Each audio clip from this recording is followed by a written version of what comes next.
Hey everyone, welcome back to my channel Scale Up. In this quick tutorial I will show you how you can check it out if someone muted you on Messenger or not. I will show you how you can do it, but it is not possible to check it out until you go to their phone and go in their chats and check it out.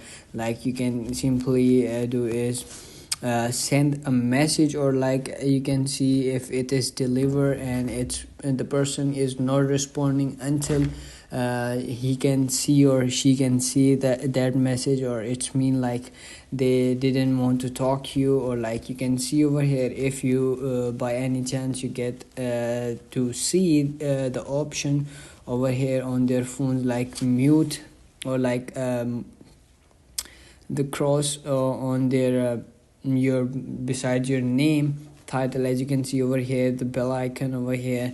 So as you can see, muted. So this person is muted. Like I have to show you that this person is muted. Like you can see over here the second option called unmute. This it's mean like it's muted. So that's how you can check it out, and that's it. That's how you can do it.